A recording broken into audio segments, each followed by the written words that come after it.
ಕ್ರಮ ಕೈಗೊಳ್ಳೋದು ಅಂತ ಹೇಳಿದ್ರಿಂದ ಸರ್ಕಾರ ಅವ್ರನ್ನ ಕಂಟ್ರೋಲ್ ಮಾಡ್ತಿದ್ಯಾ ಅಂತ ಇದರಿಂದ ನೋಡಿ, ಹಿಂದೆ KFD PFI SDPI ಅವರು ಈ ಭಾಗದಲ್ಲಿ ಯಾವ್ಯಾವ ರೀತಿ ಕೃತ್ಯಗಳನ್ನು ಮಾಡಿದಿರಿ ಅಂತ ನಿಮ್ಗೆ ಗೊತ್ತಿದೆ. ಏಕೆ ಸುರೇಶ್ ಅವ್ರನ್ನ ಕುತ್ತಿಗೆಯನ್ನು ಕೊಯ್ದಿದ್ದನ್ನು ನಾವು ನೋಡಿದ್ದೀವಿ. ರಾಜು ಮರ್ಡರ್ ಕೇಸ್ ಆಗಿರೋದನ್ನು ನಾವು ನೋಡಿದ್ದೀವಿ. ಹುಣಸೂರಿನ ಇಬ್ಬರು ವಿದ್ಯಾರ್ಥಿಗಳು, ಮಹಾಜನ ಕಾಲೇಜು ವಿದ್ಯಾರ್ಥಿಗಳನ್ನು ಹತ್ಯೆ ಮಾಡಿದವನು ಕೂಡ ಇದೆ, ಉದಯಗಿರಿ ಸ್ಟೇಷನ್ ಆಗಿದ್ದಾರೆ. ಇವತ್ತು ಮೈಸೂರಿನಲ್ಲಿ ಯಾವುದೇ ಕಾನೂನು ಬಾಹಿರ ಕೃತ್ಯವನ್ನು ನಡೆಯಲಿ ಅದಕ್ಕೊಂದು ಉದಯಗಿರಿ ನಂಟಿರುತ್ತೆ. ಹಾಗಾಗಿ ಉದಯಗಿರಿನಲ್ಲಿ ಈ ಎಲ್ಲ ಸಂಘಟನೆಗಳು ಇದ್ದಾವೆ. KFD PFI ಇವನ್ನ ಈ ಸಂಘಟನೆಗಳ ಎಲ್ಲ ಕಾರ್ಯಕರ್ತರು ಇರುವಂಥದ್ದು ಕೂಡ ಈ ಉದಯಗಿರಿ ಸ್ಟೇಷನ್ ವ್ಯಾಪ್ತಿನಲ್ಲೇ ಇರೋದ್ರಿಂದ ಪೊಲೀಸ್ ಇಲಾಖೆ ಈ ಒಂದು ಘಟನೆಯನ್ನು ಒಂದು ಎಚ್ಚರಿಕೆ ಗಂಟೆಯಾಗಿ ಪದೇ ಪದೇ ಎಚ್ಚರಿಕೆ ಗಂಟೆ ಬಂದ್ರೂ ಕೂಡ ಇದನ್ನು ಮತ್ತೊಂದು ಸಾರಿ ಗಂಭೀರವಾಗಿ ಪರಿಗಣಿಸಿ ಅವರು ಒಂದು ಕೂಂಬಿಂಗ್ ಆಪರೇಷನ್ ಅನ್ನ ಈ ಉದಯಗಿರಿ ಸ್ಟೇಷನ್ ವ್ಯಾಪ್ತಿನಲ್ಲಿ ಮಾಡಬೇಕು ಅಂತ ಕೇಳ್ಕೊಳ್ತಾರೆ. DCP ವಾಹನ ಬರಬೇಕಾದ್ರೆ ಹೆಚ್ಚಿನ ಪೊಲೀಸ್ ಬರಲಿಕ್ಕೂ ತಡೆಗಟ್ಟಿ ರಸ್ತೆ ಮಧ್ಯದಲ್ಲಿ DCP ವಾಹನಕ್ಕೂ ಹೋರಾಟದ ವಿಡಿಯೋ ಇದೆ. DCP 2015ರಲ್ಲಿ ರಾಜು ಮರ್ಡರ್ ಕೇಸ್ ಆದಾಗಲೂ ಕೂಡ ಇದೇ ಕ್ಯಾತ್ಮಾರ್ನಹಳ್ಳಿಯಿಂದ ರೇಣುಕಾದೇವಿ ಬ್ಲಾಕ್ ಹತ್ರ ನಾವು ಅದರ ಅಂತ್ಯ ಸಂಸ್ಕಾರಕ್ಕೆ ತೆಗೆದುಕೊಂಡು ಹೋದಾಗ ಆವಾಗಲೂ ಕೂಡ ಪೊಲೀಸ್ ಕಮಿಷನರು DCP ಅವರು ಅದ್ರ ಜೊತೆಗೆ ಆಗ ರೂರಲ್ SP ಆಗಿದ್ದಂಥ ಅಭಿನವ್ ಖರೆ ಇದ್ದರು. ಅವರ ಜೀಪ್ ಮೇಲೇ ಕೂಡ ಆಕ್ರಮಣ ಆಗಿತ್ತು. ಅಭಿನವ್ ಖರೆ ಅವರು ಜೀಪಿಂದ ಕೆಳಗಡೆ ಹಿಡಿದು ಗಾಳಿಯಲ್ಲಿ ಗುಂಡು ಹಾರಿಸಿ ಅಲ್ಲಿರುವಂಥ ಪುಂಡ್ರನ್ನ ಚದುರಿಸಬೇಕಾದಂಥ ಪರಿಸ್ಥಿತಿ 2015ರಲ್ಲೂ ಕೂಡ ಸ್ಥಾಪನೆ ಆಗಿತ್ತು. BJP ಸರ್ಕಾರ 2019 ಜುಲೈ ನಂತರ ಬಂತು. 2023ವರೆಗೂ ಯಾವ ಘಟನೆ ಸಂಭವಿಸ್ತಿಲ್ಲ. ಸಿದ್ದರಾಮಯ್ಯನವರು ಬಂದಾದ ಕೂಡಲೇ ಮತ್ತೆ ಉದಯಗಿರಿಯಲ್ಲಿ ಈ ಘಟನೆ ಸಂಭವಿಸ್ತವೆ ಅಂತಂದರೆ ಈ ಎಲ್ಲ ಕೃತ್ಯಗಳಿಗೂ ಶ್ರೀರಕ್ಷೆಯಾಗಿ ಸಿದ್ದರಾಮಯ್ಯನವರು ಇದ್ದಾರೆ. ಸರ್, ಈಗ KJHಳ್ಳಿಲೂ ಕೂಡ ಇರ್ತಾರೆ, ಹುಬ್ಳಿಯ ಗಲಾಟೆಗಳಲ್ಲೂ ಕಲ್ತುರುವಂಥದ್ದು ಮನಸ್ಥಿತಿನ ಅಂತ ನೋಡಿ, ಇವರಿಗೆ ಇವ್ರ ಧರ್ಮದಲ್ಲೇ ಕಲ್ಲೊಡೆ ಅಂತ ಒಂದು ಸಂಸ್ಕೃತಿ ಇದೆ. ಹಾಗಾಗಿ ಎಲ್ಲೇ ಕಲ್ಲು ಬಿಸಾಡಿದ್ರು ಕೂಡ ಇವರು ಭಾಗಿಯಾಗೇ ಇರ್ತಾರೆ. ಇವರ ಕೃತ್ಯನೇ ಇರುತ್ತೆ. ಅದನ್ನು ಪೊಲೀಸ್ ಇಲಾಖೆ ಅಂದರೆ ಕಾನೂನು ರಕ್ಷಣೆ ಮಾಡುವಂಥ ಪೊಲೀಸ್ ಇಲಾಖೆ ಮೇಲೆ, ಅವರ ಸ್ಟೇಷನ್ ಮೇಲೆ ಆಕ್ರಮಣವನ್ನು ಮಾಡ್ತಾರೆ ಅಂತ ಹೇಳಿದರೆ ಇವತ್ತು ಇವರಿಗೆ ಯಾರ ಭಯನೂ ಕೂಡ ಇಲ್ಲ. ಇವರನ್ನ ರಕ್ಷಣೆ ಮಾಡಲಿಕ್ಕೆ ಸಿದ್ದರಾಮಯ್ಯನವರು ಇದ್ದಾರೆ ಅಂತಲೇ ಅವ್ರಿಗೆ ಖಚಿತವಾಗಿ ಗೊತ್ತಿದೆ. ಹಾಗಾಗಿ ಕಾನೂನನ್ನು ರಕ್ಷಣೆ ಮಾಡುವಂತಹ ಪೊಲೀಸರನ್ನೇ ಇವತ್ತು ಗುರಿಯಾಗಿಸಿಕೊಂಡಿದ್ದಾರೆ. ಪೊಲೀಸರನ್ನೇ ಪರಿಪರಿಯಾಗಿ ಹೇಳ್ತಾ ಇದ್ರು, FIR ಮಾಡಿದ್ದೇವೆ, ಆರೋಪಿಯನ್ನು ಅರೆಸ್ಟ್ ಮಾಡಿದ್ದಾರೆ. ಅವರ ಧಾರ್ಮಿಕ ಮುಖಂಡರು ಹೇಳ್ತಿದ್ರು, ರಾಜಕೀಯ ಮುಖಂಡರು ಹೇಳ್ತಿದ್ರು ಸಹ ಕೇಳುವಂತಹ ಪರಿಸ್ಥಿತಿಯಲ್ಲಿ ಯುವಕರು ಇರಲಿಲ್ಲ. ಪರಿಸ್ಥಿತಿ ಮುಂದುವರೆದ ಒಂದು ಕೂಂಬಿಂಗ್ ಆಪರೇಷನ್ ಮಾಡಿ ಪೊಲೀಸ್ ಇಲಾಖೆಗೆ, ನಮ್ಮ ಕರ್ನಾಟಕದ ಪೊಲೀಸರಿಗೆ ಯಾರಿಂದಲೂ ಪಾಠ ಹೇಳಿಸ್ಕೊಳ್ಳೋಂಥ ಅಗತ್ಯ ಇಲ್ಲ. ಅತ್ಯಂತ ಕಾರ್ಯದಕ್ಷ ಪೊಲೀಸ್ ಅಧಿಕಾರಿಗಳು ನಮ್ಮ ಮೈಸೂರಿನಲ್ಲೂ ಇದ್ದಾರೆ. ನಮ್ಮ ಕರ್ನಾಟಕ ಪೊಲೀಸ್ ಇಲಾಖೆಗೂ ಕೂಡ ಆ ಶಕ್ತಿ ಇದೆ. ಇಲ್ಲೇ ಮೈಸೂರಿನಲ್ಲಿ ಆ ಗ್ಯಾಂಗ್ ರೇಪ್ ಪ್ರಕರಣದಿಂದ ಹಿಡಿದು ಪ್ರತಿಯೊಂದು ಯಾವ ಪ್ರಕರಣ ಆದ್ರೂ ಕೂಡ ಅದನ್ನು ಪತ್ತೆ ಹಚ್ಚಿರುವಂಥ ಒಂದು ಕಾರ್ಯಕ್ಷಮತೆ ನಮ್ಮ ಮೈಸೂರು ಪೊಲೀಸರಿಗಿದೆ.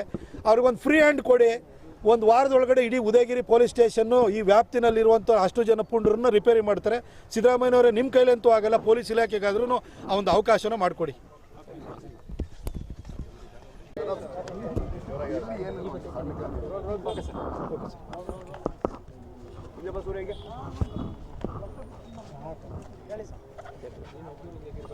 ರಾಹುಲ್ ಗಾಂಧಿ, ಅಖಿಲೇಶ್ ಯಾದವ್ ಮತ್ತು ಅರವಿಂದ್ ಕೇಜ್ರಿವಾಲ್ ಅವರ 3 ಚಿತ್ರಗಳಿರುವಂತಹ ಒಂದು ಪೋಸ್ಟರ್ನ ಮಾಡಿ ಅದನ್ನು 3 ಇಡಿಯಟ್ಸ್ ಅಂತೇಳಿ ಹೇಳಿ ಹಾಕಿ ಯಾವುದೋ ವಾಟ್ಸಪ್ಪಲ್ಲಿ ಬಂದಂತಹ ಒಂದು ಪೋಸ್ಟನ್ನು ಇಟ್ಕೊಂಡು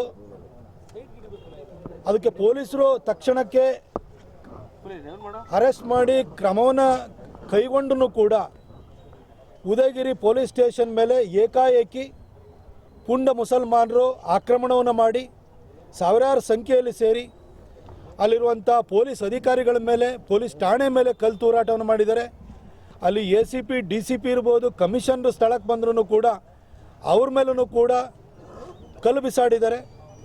ಇದು ಮೈಸೂರಿನಲ್ಲಿ ನಾಗರಿಕ ಸಮಾಜ ತಲೆ ತಗ್ಗಿಸುವ ರೀತಿಯಲ್ಲಿ ಉದಯಗಿರಿ ವ್ಯಾಪ್ತಿನಲ್ಲಿರುವಂಥ ಒಂದಷ್ಟು ಜನ ಪುಂಡರು ಈ ಕೆಲಸವನ್ನು ಮಾಡಿದ್ದಾರೆ. ಈ ಘಟನೆಯನ್ನು ನಾವು ಖಡಾಖಂಡಿತವಾಗಿ ಖಂಡಿಸ್ತೀವಿ.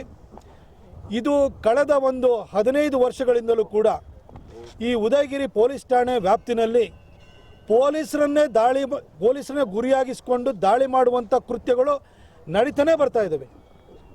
ಈ ಹಿಂದೆ AK ಸುರೇಶ್ ಅಂತೇಳಿ ಒಬ್ಬಳು ಪೊಲೀಸ್ ಅಧಿಕಾರಿಯ ಕುದಿಗೆಗೆ ಕೊಯ್ದಿರುವಂಥ ಒಂದು ಘಟನೆಯನ್ನು ಕೂಡ ಇಲ್ಲಿ ನಡೆದಿತ್ತು. ಇವತ್ತು ಮೈಸೂರಿನಲ್ಲಿ ಈ ಟಿಪ್ಪು ಸಂತತಿಯವರು ಕಾನೂನನ್ನು ರಕ್ಷಣೆ ಮಾಡುವಂಥ ಪೊಲೀಸರನ್ನೇ ಇವತ್ತು ಅವರಿಗೆ ಉಳಿಗಾಲ ಇಲ್ಲ ಅನ್ನೋ ಒಂದು ರೀತಿ ವಾತಾವರಣ ಸೃಷ್ಟಿ ಮಾಡ್ತಾ ಇದ್ದಾರೆ. ಇದು ಸಿದ್ದರಾಮಯ್ಯನವರ ಆಡಳಿತದಲ್ಲಿ ಯಾವ ರೀತಿಯ ಪರಿಸ್ಥಿತಿ ರಾಜ್ಯದಲ್ಲಿ ನಿರ್ಮಾಣವಾಗ್ತಾಯಿದೆ ಅನ್ನೋದಕ್ಕೊಂದು ದ್ಯೋತಕವಾಗಿದೆ. 2023 ಚುನಾವಣೆ ಸಂದರ್ಭದಲ್ಲಿ ಹೇಳಿದ್ದು, ಒಂದು ವೇಳೆ ಕಾಂಗ್ರೆಸ್ಸಿಗೆ ಓಟ್ ಹಾಕಿದರೆ ಸ್ಥಾಪನೆಯಾಗುವಂಥದ್ದು ಕನ್ನಡಿಗರ ಸರ್ಕಾರ ಅಲ್ಲ, ತಾಲಿಬಾನಿ ಸರ್ಕಾರ ಅಂತೇಳಿ ಇವತ್ತು ಒಂದೊಂದು ಘಟನೆಗಳು ಕೂಡ ಈ ತಾಲಿಬಾನಿ ಸರ್ಕಾರ ಬಂದಿರೋದಂತೂ ತೋರಿಸ್ತಾ ಇದೆ. ನಾವು ಈ ಘಟನೆಯನ್ನು ಖಂಡಿತವಾಗಿ ಖಂಡಿಸ್ತೀವಿ. ಪೊಲೀಸ್ ಇಲಾಖೆಯನ್ನು ಕೂಡ ಇನ್ನಾದ್ರೂ ಕೂಡ ನೀವು ಆಳುವ ಸರ್ಕಾರದ ಅಣತಿಯ ಮೇರೆಗೆ ನಡೆಯುವಂಥದ್ದನ್ನು ಬಿಟ್ಟು ನಿಮ್ಮ ಅಧಿಕಾರಿಗಳನ್ನು ರಕ್ಷಣೆ ಮಾಡ್ಕೊಳ್ಳೋದಕ್ಕೋಸ್ಕರನಾದ್ರೂ ಕೂಡ ನೀವು ಕಾರ್ಯಪ್ರವೃತ್ತರಾಗಬೇಕು ಅಂತ ಕೇಳ್ಕೊಳ್ತೀನಿ. ಈ ಹಿಂದೆ ಸಿದ್ದರಾಮಯ್ಯನವರು ಮುಖ್ಯಮಂತ್ರಿ ಆಗಿದ್ದಂಥ ಸಂದರ್ಭದಲ್ಲಿ ಪೊಲೀಸ್ ಅಧಿಕಾರಿಯಾಗಿದ್ದಂಥ ಮಲ್ಲಿಕಾರ್ಜುನ ಬಂಡೆ ಅವ್ರನ್ನ ಹತ್ಯೆಯನ್ನು ಮಾಡಿದ್ರು. PSI ಜಗದೀಶ್ ಅವ್ರನ್ನ ಡ್ರ್ಯಾಗರ್ನಲ್ಲಿ ಚುಚ್ಚಿ ಸಾಯಿಸಿದ್ರು. MK ಗಣಪತಿ ಅವರನ್ನು ಕೂಡ ಅನುಮಾನಾಸ್ಪದವಾಗಿ ಸಾವನ್ನಪ್ಪುವಂಥ ಘಟನೆ ನಡೆದಿತ್ತು. ಇದೇ ಮೈಸೂರಿನಲ್ಲಿ ರಶ್ಮಿ ಮಹೇಶ್ ಅವ್ರ ಮೇಲೆ ದಾಳಿಯಾಗಿತ್ತು. DC ಆಗಿದ್ದಂಥ ಶಿಖಾ ಅವ್ರ ಮೇಲೆ ಅವಾಚ್ಯ ಶಬ್ದಗಳಿಂದ ನಿಲ್ಲಿಸುವಂಥ ಕೆಲಸವನ್ನು ಸಿದ್ದರಾಮಯ್ಯನವರ ಶಿಷ್ಯನೇ ಮಾಡಿದ್ದ. ಈ ರೀತಿ ಘಟನೆಗಳು ಅವ್ಯಾಹತವಾಗಿ ಈ ರೀತಿ ಘಟನೆಗಳು ಸಂಭವಿಸ್ತಾ ಇತ್ತು.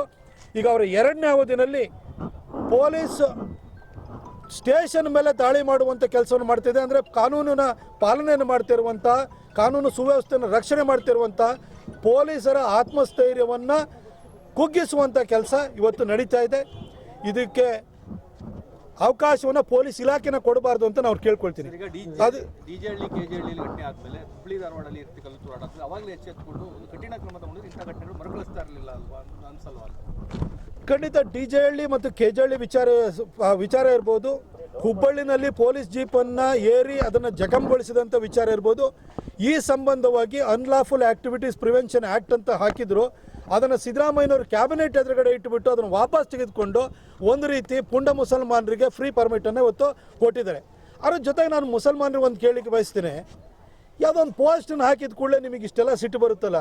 ಡೆಲ್ಲಿನಲ್ಲಿ ಅರವಿಂದ್ ಕೇಜ್ರಿವಾಲ್ ಸೋತ್ರೆ ನೀವ್ಯಾಕೆ ಶೋಕಾಚರಣೆಯನ್ನು ಮಾಡ್ತೀವಿ? ನೀವ್ಯಾಕೆ ನೀವು ರೊಚ್ಚಿಗೆ ಹೇಳ್ತೀರಿ? ನಿಮಗೆ ನಿಮ್ಮ ಮನೆ ಯಾಕೆ ಸೂತಕದ ಮನೆ ಆಗುತ್ತೆ? ಅರವಿಂದ್ ಕೇಜ್ರಿವಾಲ್ಗೂ ನಿಮ್ಗೆ ಏನು ಸಂಬಂಧ?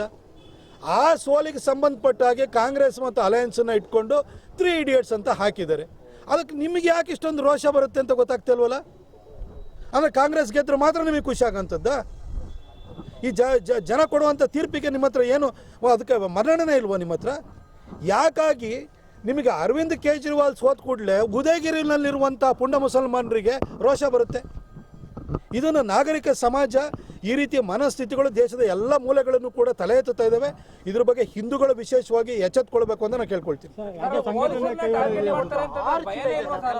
ಕಲ್ಲು ತೂರಾಟ ಮಾಡುವಂಥದ್ದು ಹೆಚ್ಚು ಕಡಿಮೆ 6-7 ಚೀಲದಷ್ಟು ಕಲ್ಲು ಎಸ್ತಿರುವಂಥದ್ದು ಎಷ್ಟು ಬೇಗ ಸಂಘಟನೆಯಿಂದ ತಂದು ನಾವು ರಾಜು ಮರ್ಡರ್ ಕೇಸ್ ಆದ ನಂತರನೇ ಉದಯಗಿರಿ ಪೊಲೀಸ್ ಠಾಣೆ ವ್ಯಾಪ್ತಿನಲ್ಲಿ ಒಂದು ಕೂಂಬಿಂಗ್ ಆಪರೇಷನ್ನ ಮಾಡಿ ಮಸೀದಿಗಳನ್ನು ಕೂಡ ನೀವು ಜಪ್ತೀನ್ ಮಾಡಿ ಎಲ್ಲ ರೀತಿಯ ಹತಿಯಾರಗಳು ನೀವು ಅಲ್ಲಿಗೆ ಸಿಗ್ತವೆ ಅಂತ ನಾವು ಅವತ್ತೂ ಕೂಡ ಹೇಳಿದ್ದು. ಅವತ್ತೂ ಕೂಡ ಸಿದ್ದರಾಮಯ್ಯನವ್ರ ಸರ್ಕಾರನೇ ಇತ್ತು.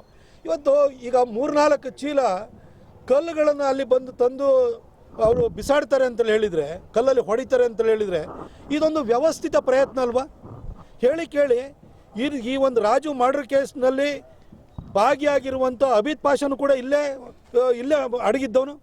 ಈ ಹಿಂದೆ 2011ರಲ್ಲಿ ಹುಣಸೂರಿನ 2 ವಿದ್ಯಾರ್ಥಿಗಳು ಮಹಾಜನ ಕಾಲೇಜಿನಲ್ಲಿ ಓದ್ತಾ ಇರೋರನ್ನ ಸಾಯಿಸಿದ್ರಲ್ಲ, ಅದರ ಕೊಲೆಯ ಆರೋಪಿನೂ ಕೂಡ ಇದೇ ಉದಯಗಿರಿ ಸ್ಟೇಷನ್ ವ್ಯಾಪ್ತಿನಲ್ಲಿದ್ದ. ಹಾಗಾಗಿ ಉದಯಗಿರಿ ಪೊಲೀಸ್ ಸ್ಟೇಷನ್ ವ್ಯಾಪ್ತಿ ಮೊದಲಿಂದಲೂ ಕೂಡ ಹೈಲಿ ಸೆನ್ಸಿಟಿವ್ ಇದೆ. ಇಲ್ಲಿ ಎಲ್ಲ ರೀತಿಯ ಕಾನೂನು ಬಾಹಿರ ಕೃತ್ಯಗಳು ಸಂಭವಿಸ್ತವೆ. ಇಷ್ಟಾಗಿಯೂ ಕೂಡ ಇದ್ರ ಬಗ್ಗೆ ಮುಂಜಾಗ್ರತಾ ಕ್ರಮವನ್ನು ಯಾಕೆ ಕೈಗೊಳ್ಳಲ್ಲ ಅಂತ ಹೇಳ್ಬಿಟ್ಟು ನಮಗಂತೂ ಅರ್ಥವಾಗ್ತಿಲ್ಲ. ಸಿದ್ದರಾಮಯ್ಯನವರೇ ಇನ್ನು ಎಷ್ಟು ದಿನ ಮುಖ್ಯಮಂತ್ರಿ ಆಗಿರ್ತಿರೋ ಇಲ್ವೋ ಗೊತ್ತಿಲ್ಲ, ಆದರೆ ಈ ರೀತಿ ನಿಮ್ಮ ಮೂಗಿನ ಕೆಳಗಡೆ ಇರುವಂಥ ಮೈಸೂರಿನಲ್ಲೇ ಪೊಲೀಸ್ ಇಲಾಖೆ ಮೇಲೆ ಈ ರೀತಿ ಆಕ್ರಮಣ ಆಗುವಂಥದ್ದು ಇದು ನಿಮ್ಮ ಆಡಳಿತ ಎಷ್ಟು ರೀತಿ ವೈಫಲ್ಯವನ್ನು ತೋರ್ತಾ ಇದೆ ಅನ್ನೋದಕ್ಕೆ ನೀವು ಎಷ್ಟು ಅಸಮರ್ಥ ಮುಖ್ಯಮಂತ್ರಿ ಇದ್ದೀರಿ. ನಿಮ್ಮ ಊರಿನಲ್ಲೇ ನಿಮ್ಮ ಬಗ್ಗೆ ಗೌರವ ಇಲ್ಲ ಮತ್ತು ಭಯ ಇಲ್ಲ ಅನ್ನೋದನ್ನು ಇದು ತೋರಿಸ್ತಾ ಇದೆ. ನಿಮ್ಮ ಅಸಮರ್ಥತೆಯ ಪ್ರತೀಕ ಈ ಘಟನೆ ಆಗಿದೆ.